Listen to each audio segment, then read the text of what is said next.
Good morning વિદ્યાર્થી મિત્રો. આપણે શરૂ કરવા જઈ રહ્યા છીએ ગદ્ય જીવન પ્રસંગ નંબર 10 અઢી આના, જેના લેખક સ્વામીજી શ્રી સચ્ચિદાનંદજી છે, જેઓ એક પ્રેરણા સ્ત્રોત છે દરેક વ્યક્તિ માટે. સ્વામી સચ્ચિદાનંદજીનો જન્મ 1932ની સાલમાં થયેલ છે અને પાટણ જિલ્લાના સમી તાલુકાનું મુંજપુર ગામ એ સ્વામીજીનું વતન છે. હાલ તેઓ પેટલાદ નજીક દંતાજી પાસે ભક્તિ નિકેતન આશ્રમ સ્થાપીને લોક કલ્યાણની ખૂબ જ પ્રવૃત્તિઓ કરી રહ્યા છે. હવે વિદ્યાર્થી મિત્રો, આપણે સ્વામીજીની સાથે બાલ્યકાળમાં એમની સાથેના જે સત્ય પ્રસંગો જે આપણને પ્રેરણા આપે છે એ બનેલા એ ભણવા તરફ જઈ રહ્યા છીએ. આવો વિદ્યાર્થી મિત્રો, આપણે આ અભ્યાસ કરીએ. બાલ્યકાળમાં મેં પાઠશાળામાં થોડા શ્લોકો તથા રુદ્રી વગેરેનું અધ્યયન કરેલું, પણ વ્યાકરણ વગેરે કશું જાણું નહીં. સ્વામીજી પોતાની વાત કરે છે કે બાલ્યકાળમાં હું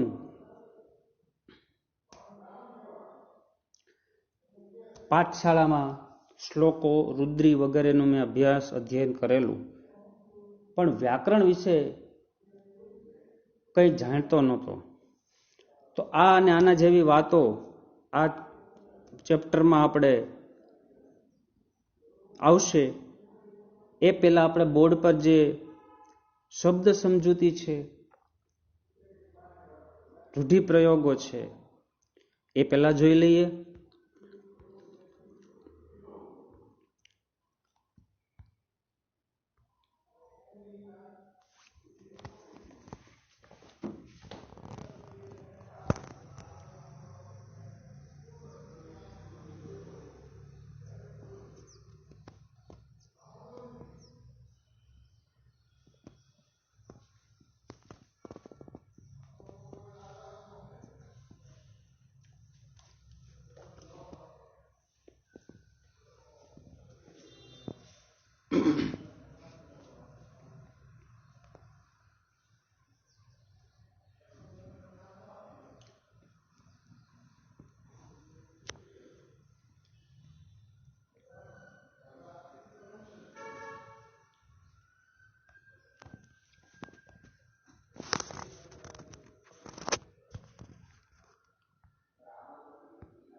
તો વિદ્યાર્થી મિત્રો, આપણે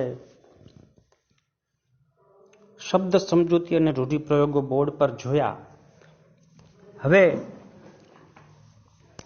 આપણે જે પાઠનો અભ્યાસ કરવાનો છે એ કરીએ. સ્વામીજી શું લખે છે તો કે બાલ્યકાળમાં મેં પાઠશાળામાં થોડા શ્લોકો તથા રુદ્રી વગેરેનું અધ્યયન કરેલું, પણ વ્યાકરણ વગેરે કશું જાણવું નહીં. મને રહીને થયા કરતું કે જો મારે સારી રીતે ધર્મ પ્રસાર કરવો હોય તો સંસ્કૃત વિદ્યા ભણવી જોઈએ. સ્વામીજી શું કહે છે કે નાનો હતો ત્યારે થોડા શ્લોકો અને રુદ્રી આવડતું, પણ વ્યાકરણ બહુ કંઈ ફાવતું નહીં. એટલે સ્વામીજીને એક અફસોસ રહેતો કે ભાઈ રહી નહીં, પણ કે જો મારે સારી રીતે ધર્મનો પ્રસાર કરવો હોય તો સંસ્કૃત વિદ્યા તો ભણવી જ પડશે. મારી 23 વર્ષની ઉંમર થઈ હતી અને હું હવે મને પોતાના ભણવા માટે ઘણી મોટી ઉંમરનો માનતો હતો. જો એમની ઉંમર તો 23 વર્ષ થઈ ગઈ હતી. સુરપુરાના 1 મહિનાના નિવાસ દરમિયાન અધ્યયન કરવાના મારા વિચારો પણ પાકા થયા. એટલે કે સુરપુરા ગામમાં જે 1 મહિના એમને રોકાણ થયું, તો આગળ અધ્યયન કરવા માટેના તેમના જે વિચારો હતા એ એમના દ્રઢ થયા, મજબૂત થયા. મારી ઈચ્છા હતી કે હું 1-2 વર્ષ થોડું વ્યાકરણ શીખી લઉં, સંસ્કૃત શ્લોકોને સમજી શકું. એટલે બસ મેં સુરપુરામાંથી જ સીધા મથુરા વૃંદાવન જવાનું નક્કી કર્યું. મને વિદાય આપવા આખું ગામ હિલોળે ચડ્યું હતું. સૌની આંખમાં આંસુ હતા. જો સ્વામીજીએ નક્કી કર્યું, દ્રઢ સંકલ્પ કર્યો કે ભાઈ 1-2 વર્ષ તો થોડું વ્યાકરણ શીખવું જ જોશે. એટલે એમની ઈચ્છા જે હતી કે 1-2 વર્ષ થોડું વ્યાકરણ શીખી લઉં, આ સંસ્કૃત શ્લોકોને સમજી શકવા માટે એ જરૂરી હતું. એટલે એ તો એમને કરવાનું જ હતું. જાણે એમણે સીધા સુરપુરામાંથી જ મથુરા વૃંદાવન જવાનું નક્કી કરી નાખ્યું. એમની લોકપ્રિયતા એટલી હતી કે આખું ગામ એમને વિદાય આપવા માટે ત્યાં હાજર હતું. અને જેમ આમ કહી શકાય પાણીના તરંગો હોય એ માણસોના મોજારૂપી એ એક પ્રકારનું ભીડ એટલી બધી હતી, એકઠી થઈ ગઈ કે જાણે અહીંયા પાણીના હિલોળા દરિયામાં કેમ આટા મારતા હોય એવો એક માહોલ સર્જાણો. સૌની આંખમાં આંસુ હતા.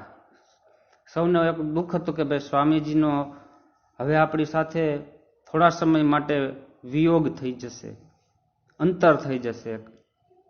દર વર્ષે અહીં આવવાનો એવો સૌનો આગ્રહ હતો. જો બધાએ એક શરત રાખી કે સ્વામીજી તમે ભલે અભ્યાસ માટે જાઓ છો, અમે રોકશું નહીં, પણ વર્ષે એકવાર તો આવવાનું જ છે તમારે અહીંયા. ધર્મના નામે અસંખ્ય લોકોએ અસંખ્ય અણગમા ઊભા કર્યા હોવા છતાં આજે પણ જો કોઈ નિષ્પૃહ વ્યક્તિ ગામમાં આવી જાય તો લોકો ભાવ વિભોર થઈ જતા હોય છે. જો ધર્મ છે એ તારે પણ ખરા અને મારે પણ ખરા. કોઈ પણ ધર્મમાં ઘણીવાર કોઈ એવા લોકો ઘૂસી બેઠકતા હોય છે જે ધર્મનો અનર્થ કરતા હોય છે. છતાં જો હજી કોઈ સારા સુપાત્ર વ્યક્તિ ગામમાં આવે તો લોકો ચોક્કસ તેને ધ્યાનમાં લેતા હોય છે. જો અહીંયા જેને કશું મેળવવાની ઈચ્છા ન એવા જો કોઈ લોકો હોય તો લોકો ચોક્કસ તેને સન્માનિત કરે છે, એને પૂજ્ય ભાવે જોવે છે. અનિયંત્રિત સાધુઓ તથા ભિક્ષુકો, તાંત્રિકો, જ્યોતિષીઓ વગેરે પ્રજામાં અનિશ્ચિત અને ગ્લાનિ ઉપજે તેવું વાતાવરણ બનાવતા છોડતા ફરતા હોય છે. જો આ બધાને વ્યવસ્થિત તથા નિશ્ચિત કરી શકાય તથા ગણનીથી ગાળીને યોગ્ય અયોગ્ય હિત અહિતનો ભેદ કરી શકાય તો ધાર્મિક ક્ષેત્રમાં બહુ મોટું કાર્ય થઈ શકે તેમ છે. પણ તેવું થઈ શકે એવું દેખાતું નથી. જો અનિયંત્રિત સાધુઓ તથા ભિક્ષુકો, તાંત્રિકો, જ્યોતિષીઓ, પ્રજાની અંદર એક ડર, ગ્લાની, એક પ્રકારનું પછાતપણું ઉપજે એવું વાતાવરણ કરતા હોય છે. જો આ બધાને વ્યવસ્થિત તથા નિશ્ચિત કરી શકાય અને જો કોઈ ગરણી એવી બની હોય જેમાં ગાળી યોગ્ય હિત અહિતનો ફેસલો થઈ શકતો હોય તો ચોક્કસ સમાજમાં હજી પણ કંઈક થઈ શકે એમ છે. ધર્મમાં પણ ખાસ કંઈ થઈ શકે એવું પણ હવે લાગતું ઓછું છે, નથી બહુ દેખાતું. જો સ્વામીજીએ એક ખતરા બાજુ પણ ઈશારો કર્યો છે કે ધર્મને જો પવિત્રતાથી જોવા અને માપવામાં આવે તો ધર્મ છે તારી શકે છે, પણ એ જ ધર્મમાં જો પાખંડ ઘૂસી જાય તો એ જ મારણનું પણ એ જ કારણ બને છે. હવે સ્વામીજી શું કહે છે? ઊંઝાથી ટ્રેન દ્વારા હું રવાના થયો. ગામ લોકોએ મને ત્યારે 30 રૂપિયા આગ્રહ કરીને આપ્યા. હવે મને લાગ્યું કે જો મારે અધ્યયન કરવું હોય તો પૈસાની જરૂર પડશે, એટલે સ્પર્શ નહીં કરવાનો નિયમ ચાલી નહીં શકે. જો અહીંયા એમનું કદ બતાવવામાં આવ્યું છે. કઈ રીતે કે ભાઈ જ્યારે હું ઊંઝાથી ટ્રેન દ્વારા રવાના થયો ગોકુળ મથુરા માટે, મથુરા વૃંદાવન માટે, ગામ લોકોએ પરાણે 30 રૂપિયા આપ્યા. હવે 30 રૂપિયા એટલે કે સ્વામીજી એવું કહે છે કે આજે 23 વર્ષની એમની જે ઉંમર થઈ હતી ત્યારે પ્રથમવાર એમણે રૂપિયા પૈસાને સ્પર્શ કર્યો હતો. એમને એમ લાગ્યું કે હવે આપણે આવા નિયમોથી નહીં ચલાવી શકીએ. બહાર જાશું, ખર્ચ થશે, કોઈને દેવા લેવાના થશે તો પૈસાને અડવાનું તો રહેશે જ. 23 વર્ષના વાણા સુધી એમણે સીધો પૈસાને સ્પર્શ નહોતો કરેલો. આ એમનું કદ બતાવે છે, એમની જે યોગ્યતા પાત્રતા બતાવે છે, એ ખરેખર વંદનીય છે. આપણે બધા એમને વંદન કરીએ.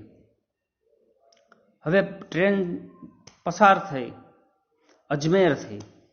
ત્યાં એમણે થોડું રોકાણ કર્યું સ્વામીજીએ, અને ત્યાંથી પછી મથુરા તરફ એવો આવ્યા. એવો કહે છે કે હું ઉતર્યો તેની સામે જ યમુનાજીનો ભરપૂર પ્રવાહ. હું બેઠો બેઠો ઘણીવાર આગંતુક શ્રદ્ધાળુઓને જોતો. તેઓ જમુનાજીને ખૂબ જ પૂજ્ય માનતા. પૂજ્ય માનવા છતાં સ્વચ્છતા જરાય ના રાખતા. જો અહીંયા એક એવી વાત છે સ્વચ્છતા અંગેની. સ્વામીજી કહે છે કે હું ઉતર્યો, ત્યાંથી મારે ઉતરવાનું થયું, અને હું સાથે જ જમનાજીનો ભરપૂર પ્રવાહ તેમણે જોયો. એમણે વંદન કર્યા, મસ્તક પર ચડાવ્યું. એ કહેતા હતા, સ્વામીજી કહે છે કે ઘણીવાર હું બેઠો બેઠો જોતો હોઉં, તો શ્રદ્ધાળુઓને જોતો હોઉં, તેઓ જમુનાજીને ખૂબ જ પૂજ્ય તો માનતા, પૂજ્ય માનવા છતાં સ્વચ્છતા જરાય ન રાખતા. ગંદકીનો પણ ખૂબ ત્યાં માહોલ હતો. લોકો ઓમ બોલતા કે ભાઈ જમના મૈયા કી કૃપા છે. મારા મનમાં પ્રશ્ન થતા 23 વર્ષે કે ભાઈ શું આ જલનો પ્રવાહ પણ વળી કઈ કૃપા કરતો હશે? પ્રકૃતિ પૂજનમાં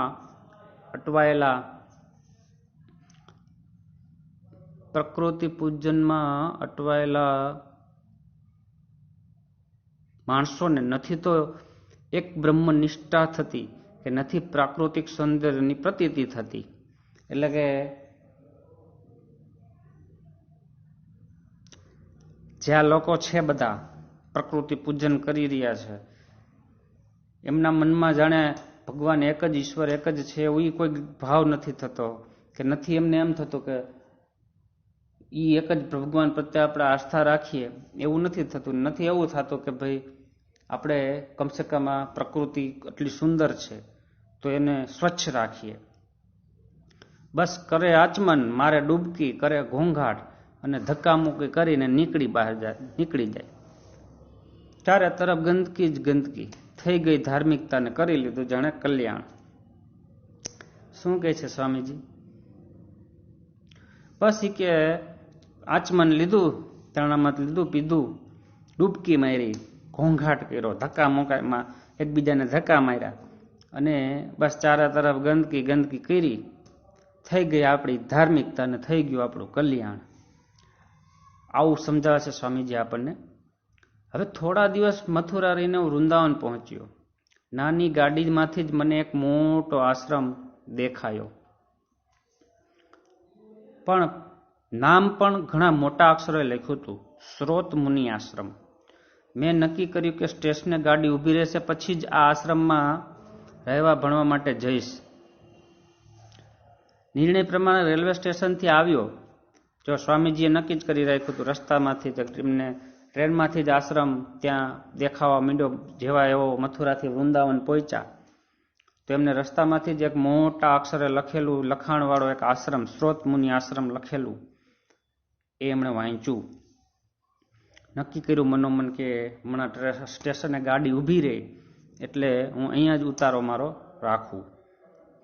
નિર્ણય પ્રમાણે રેલવે સ્ટેશનથી આવ્યો તથા મારી વાત જણાવી કે ભાઈ મારે સંસ્કૃત ભણવું છે, મને રહેવાની તથા ભણવાની સગવડ અહીં મળી શકશે? આશ્રમના વ્યવસ્થાપક स्वामीजी કહ્યું કે हमारे पंडित जी आपको पढ़ने देंगे लेकिन रहने की जगह नहीं है. મેં પૂછ્યું કે તો બીજી કોઈ જગ્યા હોય તો બતાવો. તેમણે મને દૂર આવેલા પરમહંસ આશ્રમનું નામ આપ્યું અને ત્યાં જવા સૂચન કર્યું. સાથોસાથ લઘુ કૌમુદી લઈને આવતીકાલે ભણવા આવી જવા પણ સૂચવ્યું. જો સ્વામીજી સ્રોત મુનિ આશ્રમે પહોંચ્યા, ત્યાં જઈને પોતાની વાત કરી કે ભાઈ મારે સંસ્કૃત ભણવું છે. હવે ત્યાંથી એવો જવાબ આવ્યો કે ભાઈ રહેવાની ને ભણવાની સગવડ મળી શકશે? એવો એક પ્રશ્ન હતો સ્વામીજીને, એમણે પૂછ્યો. તો એક એવો જવાબ આવ્યો કે ભાઈ આશ્રમના જે વ્યવસ્થાપક સ્વામીજી હતા એમણે એવું કીધું કે ભાઈ અહીંયા અમારા પંડિતજી તમને ભણવાની સગવડ કરી દેશે, પણ રહેવાની જગ્યા નથી. એટલે સ્વામીજીને પ્રશ્ન થયો કે તો ભાઈ તો રહેવાનું કઈ રીતે છે, કઈ જગ્યાએ થઈ શકશે, મને જરી કયો, રહેવાનું કઈ રીતે છે, કઈ જગ્યાએ હું રહેવા જાઉં, આટલામાં નજીકમાં છે કઈ વ્યવસ્થા? તો તેમણે મને દૂર આવેલા એક પરમહંસ આશ્રમનું નામ આપ્યું. હવે જો દૂર એક પરમહંસ આશ્રમ હતો, ત્યાં થોડુંક રહેવાનું થઈ શકે એવું હતું. એટલે જે આશ્રમના વ્યવસ્થાપક સ્વામીજી હતા એણે સચ્ચિદાનંદજી સ્વામીજીને એવું કીધું કે ભાઈ તમે પરમહંસ આશ્રમે જાઓ, ત્યાં તમને રહેવાની વ્યવસ્થા થાય. સાથોસાથ લઘુ કૌમુદી લઈને આવતીકાલે ભણવા આવી જવા સૂચન કર્યું. લઘુ કૌમુદી જે સંસ્કૃત ભાષાનું વ્યાકરણ હોય એ સમજાવતું પુસ્તક, એનું નામ છે લઘુ કૌમુદી.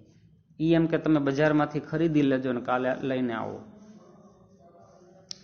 કાલે ભણવા માટે આ લઘુ કૌમુદી પુસ્તક લઈને આવો.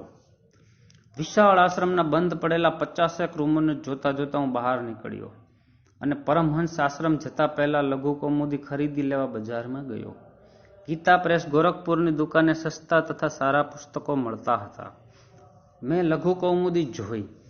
તેનું મૂલ્ય 10.5 આના, લગભગ 65 પૈસા હતું. મારી પાસે માત્ર 8 આના જ બચ્યા હતા, બાકીના 2.5 આના. 15 પૈસા લાવવા ક્યાંથી? હું નિરાશ થયો.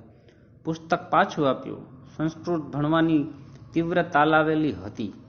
હવે શું કરશું?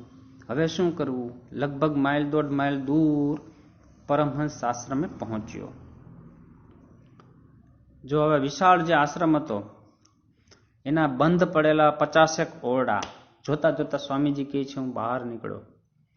લઘુ આશ્રમ જતા પહેલા એમ કે ભાઈ લઘુ કૌમુદી પુસ્તક જો ખરીદીને જ જાઓ તો વાંચવામાં અનુકૂળતા થઈ જાય અને પરમહંસ આશ્રમ પહોંચું ત્યારે વાંચી પણ શકું.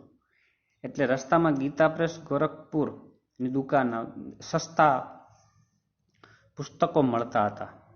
સસ્તા ને સારા પુસ્તકો ગીતા પ્રેસ ગોરખપુરની દુકાને મળતા હતા. ત્યાં ગયા. તેમણે પુસ્તક હાથમાં લીધું, જોયું. તેના મૂલ્ય 10.5 આના એટલે કે લગભગ 65 પૈસા હતા. સ્વામીજી પાસે તો માત્ર હવે 2.5 આના જ વધ્યા હતા, એટલે કે 8 આના જ બચ્યા હતા. બાકીના જે 2.5 આના છે 15 પૈસા, એ હવે એમણે ક્યાંથી લાવવા, ક્યાંથી વ્યવસ્થા કરવી, એ એમની એક મૂંઝવણ હતી. એવો નિરાશ થયા. પુસ્તક પાછું આપ્યું. સંસ્કૃત ભણવાની તીવ્રતા લાવેલી હતી. હવે શું કરશું? હવે શું કરવું? લગભગ 1.5 માઇલ દૂર પરમહંસ આશ્રમે પહોંચ્યો. એક તીવ્ર ઈચ્છા હતી સંસ્કૃત ભણવાની. ગમે એ થાય, આ ધર્મના પ્રસાર માટે મારે ભણવું જ છે. એટલે શું કરવું એ મથામણમાં એવો આશ્રમ બાજુ, પરમહંસ આશ્રમ બાજુ જવા નીકળ્યા. લગભગ 1.5 માઇલ દૂર પરમહંસ આશ્રમે પહોંચ્યા. પરમહંસ આશ્રમ એટલે એવી જગ્યા જેને ક્યાંય આશ્રમમાં સ્થાન ન મળે તેને માત્ર અહીં ઉતરવાની જગ્યા મળી રહેતી. પાણી પીવાના કૂવા સિવાય બીજી કોઈ સગવડ નહીં. અન્ન ક્ષેત્રમાં ભોજન કરો અથવા ભૂખ્યા રહ્યો. અહીં પોતાનું પાથરણું પાથરીને સૂવો અને કૂવાની પાણી પીવો. માત્ર એક લંગોટી લગાવીને જ રહેતા સ્વામીજી બીરગીરીજી તેનું સંચાલન કરતા.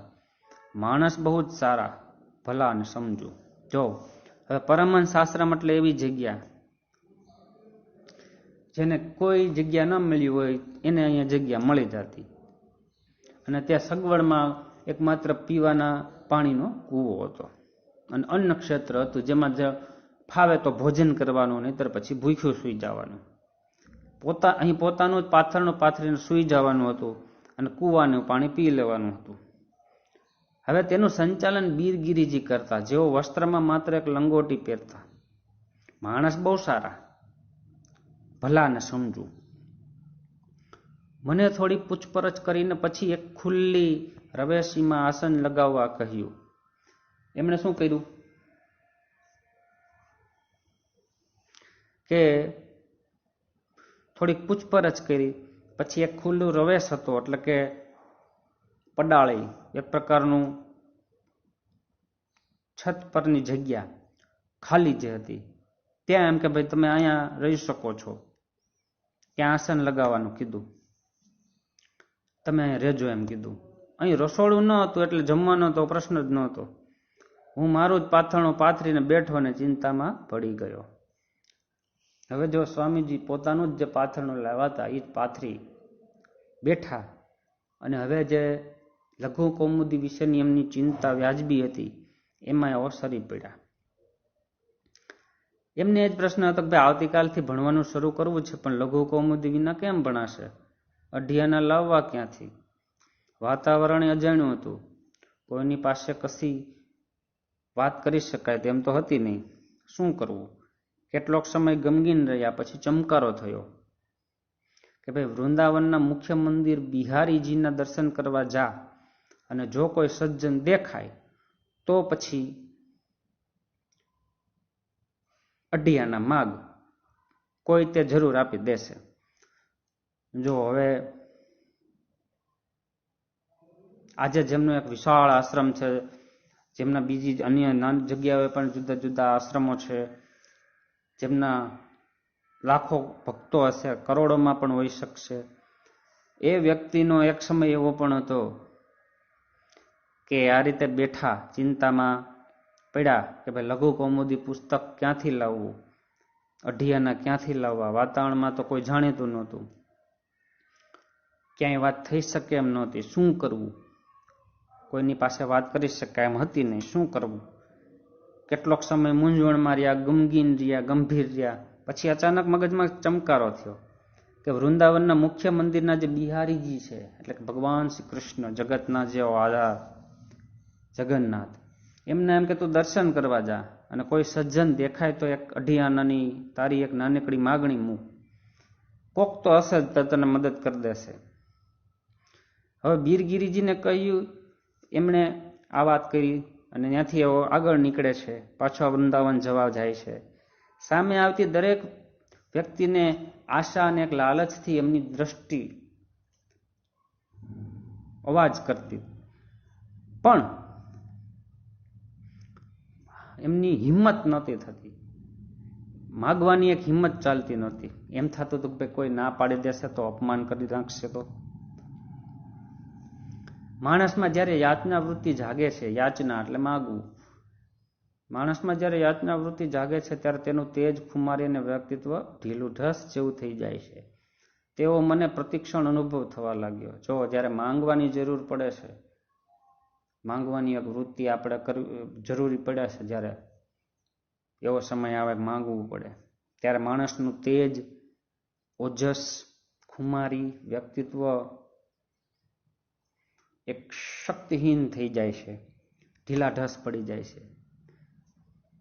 લગભગ 1.5 માઇલના રસ્તા ઉપર કેટલાય માણસો સામે મળ્યા. મેં સૌને નિહાળ્યા, પણ કોઈની પાસે અઢિયાના માગી શક્યો જ નહીં.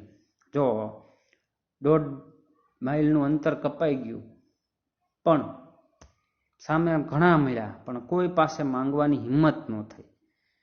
એમ થયું નહીં કે માંગી લઉં. હવે બિહારીજીનું મંદિરે નજીક આવી ગયું. મને થયું કે હું અઢિયાના માગી શકીશ નહીં અને પુસ્તક વિના ભણી શકીશ નહીં. નિરાશા વધી ગઈ હતી. તેવામાં મારી દ્રષ્ટિ રોડ ઉપર બેસીને ટોપલામાં ફળો વેચતા એક માણસ પર પડી. જાણે કોઈ અગમ્ય પ્રેરણા થઈ હોય અને હું એની પાસે ગયો.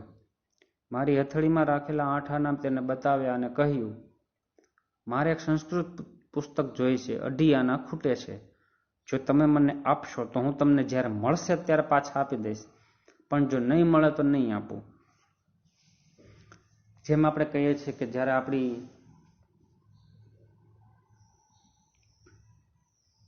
આપણી માંગ વ્યાજબી હોય ત્યારે ભગવાન આપણને પ્રેરણા કરતા હોય છે, મદદ કરવા માટે આતુર હોય છે. એવું જ કંઈક ચમત્કાર જેવું ઘટના બની. સ્વામીજીને પહેલા તો એવું લાગતું હતું કે જો હું માંગી શકીશ નહીં તો પુસ્તક મળશે નહીં, પછી પુસ્તક નહીં હોય એટલે ભણી નહીં શકું. આ નિરાશા વચ્ચે એમની દ્રષ્ટિ રોડ ઉપર ફળોની ટોપલી લઈને બેઠેલા એક વ્યક્તિ પર પડે છે. જાણે ભગવાન જ એને એ વ્યક્તિ સુધી પહોંચાડતા હોય એમ એમની નજર ત્યાં વ્યક્તિને ઉપર પડે છે, કોઈ અગમ્ય પ્રેરણા થઈ હોય એમ એ એમની પાસે જાય છે. મારી હથેળીમાં રાખેલા આઠાના એમને બતાવ્યા. હથેળીમાં જે આઠાના હતા એ હથેળી કરી અને બતાવ્યા કે જો ભાઈ મારી પાસે આઠાના છે, મારે સંસ્કૃત પુસ્તક જોઈ છે, અઢિયાના ખૂટે છે, જો તમે મને આપશો તો હું મને મળશે ત્યારે તમને દઈ દઈશ, પણ જો નહીં મળે તો નહીં આપું. જો કેટલી સ્પષ્ટ, કેટલું ખુલ્લું કિતાબ જેવું જીવન કે ભાઈ જો આટલું છે ને હવે થોડું જોઈએ છીએ, જો તમે મને આપો અને મારી પાસે જો આવશે તો હું આપીશ, નહીં આવે તો નહીં પણ આપું, ખોટો વાયદો નહીં. કશો જ વિચાર કર્યા વિના તેણે મને તરત જ અઢિયાના આપી દીધા. મારા આનંદનો પાર ન રહ્યો. મને થયું નરસિંહ મહેતાની હુંડી ભગવાને આવી જ રીતે સ્વીકારી હશે. જો કેવડી મોટી ચમત્કારિક ઘટના કે કોઈ ઓળખાણ નહીં, કોઈ વિચાર નહીં, સામેની વ્યક્તિને એમ લાગ્યું કે આ માગ યોગ્ય છે, તરત જ એણે અઢિયાના આપી દીધા. નરસિંહ મહેતાની હુંડી જેમ ભગવાન શ્રી જગન્નાથે સ્વીકારી હતી, કૃષ્ણ કનૈયાએ, આજે એવો જ ભાવ સ્વામીજીને થતો હતો કે જો આમ જ થયું હશે. ઝડપથી હું પેલી દુકાન તરફ દોડ્યો. દુકાન બંધ થઈ રહી હતી. દુકાનદારે મને પુસ્તક આપ્યું, જાણે સ્વર્ગનો ખજાનો મળી ગયો હોય તેટલા હરખથી હું પાછો ફર્યો. હું મૂર્તિ પૂજામાં બહુ માનતો નહીં, તેમ છતાં કોઈ વાર પ્રસિદ્ધ મંદિર વગેરે હોય તો દર્શન કરવામાં પણ બાદ નહોતો. હવે જો સ્વામીજીને થયું કે આમની સાંજ પડવા આવી છે, ઝડપથી હું પુસ્તકની દુકાને જઈને પુસ્તક ખરીદી લઉં, જેથી પછી તરત જ એનું વાંચી શકું રાત્રે. એવો દોડ્યા, ઝડપથી દુકાન તરફ દોડ્યા. દુકાન બંધ જ થઈ રહી હતી. દુકાનદારે એમને પુસ્તક આપ્યું, જાણે સ્વર્ગનો ખજાનો મળી ગયો હોય એટલો બધો એમને એક આનંદ હતો. હવે સ્વામીજી કહે છે કે મને તરત ભગવાન યાદ આવ્યા. આમ તો એ કે હું મૂર્તિ પૂજામાં બહુ માનતો નહીં, પણ ક્યારેક ક્યારેક કોઈ પ્રસિદ્ધ મંદિરે દર્શન કરવામાં કંઈ મને વાંધો નહોતો, બાધ નહોતો. બિહારીજીના દર્શન કર્યા અને દિવસ આથમ્યા પછી આશ્રમમાં આવ્યો. ભગવાન શ્રી કૃષ્ણનું ત્યાં જે મંદિર હતું, કૃષ્ણ કનૈયા અને રાધાજીનું, ત્યાં મંદિરે બિહારીજીના એમના અને રાધાજીના દર્શન કર્યા. ભગવાન શ્રી કૃષ્ણ અને રાધાજીના દર્શન કરી એક અનોખો જ આનંદ એમણે અનુભવ્યો.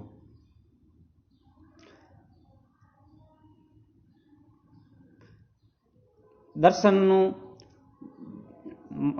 ભગવાન શ્રી કૃષ્ણના દર્શન અને માતાજીના દર્શન થયા. ભગવાન શ્રી કૃષ્ણ અને માતાજીના દર્શન કરી જીવન સફળ થયા નો એક ભાવ એમને થયો. ત્યારબાદ તેઓ દર્શન કરીને દિવસ આથમ્યા પછી આશ્રમમાં આવ્યા. હવે આ આશ્રમને બંધ કરવાનો જાણે કોઈ દરવાજો તો હતો જ નહીં.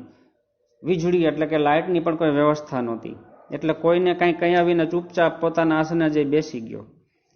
જો આશ્રમમાં સાંજ તો પડી ગયું પહોંચ્યા, એટલે દર્શન કરીને સાંજે આશ્રમે પહોંચ્યા. દરવાજો નહોતો આશ્રમને, આશ્રમમાં કોઈ વીજળીની વ્યવસ્થા પણ નહોતી, લાઇટની, એટલે કોઈને કાંઈ કહેવાની પેલા જરૂરિયાત ન થઈ. સ્વામીજી એવું કહે છે કે મને બરાબર યાદ છે, 1 મહિના સુધી મારી પાસે કશું જ નહોતું આવ્યું. 1 મહિના પછી મને એક રૂપિયો મળ્યો હતો, જેમાંથી 2.5 આનાનું દેવું મેં તરત જ ચૂકવી દીધું હતું. હવે જો સ્વામીજીએ કીધું કે બરાબર, સ્વામીજી કહે છે મને યાદ છે કે 1 મહિના સુધી મને કાંઈ મળ્યું નહોતું. 1 મહિના પછી પ્રવૃત્તિના ભાગરૂપે કોઈ 1 રૂપિયો મને મળ્યો, જેમાંથી મેં 2.5 આનાનું દેવું તરત જ ચૂકવી દીધું હતું. 2.5 આના ચૂકવી દેવાનું મહત્વ નથી, પણ જે સ્થિતિમાં શ્રી ભગવાન દાસે મને 2.5 આના આપ્યા હતા તેનું મહત્વ છે. જો ક્યાંય પણ સદકાર્યમાં નિમિત્ત બનવું એ એક બહુ મોટી વાત છે. ભગવાન યોગ્ય વ્યક્તિઓને યોગ્ય સદકાર્ય માટે નિમિત્ત બનાવતા હોય છે.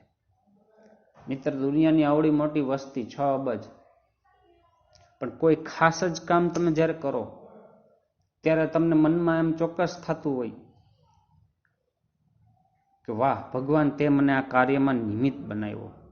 ત્યારે આ કાર્યમાં કદાચ કોઈક અન્ય પણ નિમિત્તમાં હોય. પણ જ્યારે આપણે હોય ત્યારે આપણે ભગવાનનો પેલો તો આભાર એ જ માનવાનો છે કે એમણે આપણને એ લાયક ગણ્યા છે અને મનમાં જરા પણ અહંકાર ન આવે.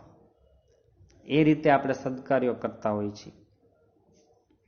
હવે જો આ રીતે રૂપિયામાંથી અઢિયાનાનું દેવું ચૂકવી દીધું એમણે, તો એ અઢિયાના ચૂકવી દેવાનું કોઈ મહત્વ નથી.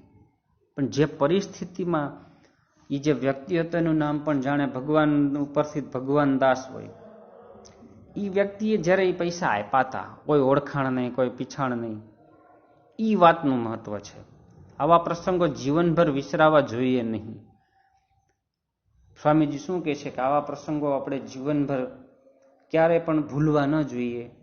મારા અનુભવો નામના પુસ્તકમાંથી આ પ્રસંગ લેવામાં આવ્યો છે. તો વિદ્યાર્થી મિત્રો, આપણે પ્રથમ સત્રનું ગુજરાતી પાઠ્યપુસ્તકનું એક સરસ મજાનું પ્રકરણ અઢિયાના સ્વામી સચ્ચિદાનંદ કે જેઓ સ્વામી વિવેકાનંદ જેવા જ લોખંડી વિચારો ધરાવે છે. સ્વામી વિવેકાનંદ અત્યારે હવે આપણી વચ્ચે એમના વિચારોથી છે, પણ સ્વામી સચ્ચિદાનંદ તો વિચારો અને સદેહે પણ આપણી વચ્ચે હજી છે જ. એટલે આપણે શક્ય બને એટલો સ્વામીજીનો રૂબરૂ પરિચય પણ કરીએ. રૂબરૂ ક્યારેક દર્શનનો લાભ મળે તો એમની પાસેથી જે પ્રેરણાના પુષ્પો છે એ સમેટવા માટે આપણે જઈએ. 1932થી આ વ્યક્તિ આપણી વચ્ચે હાલમાં પણ હજી વિરાજમાન છે, જેને આપણે અહીંયા ફોટામાં જોઈ શકીએ છીએ. ક્રાંતિકારી જેમનો ચહેરો, ક્રાંતિકારી જેમના વિચાર. તો આપણે એમના ચરણોમાં નમન કરીએ.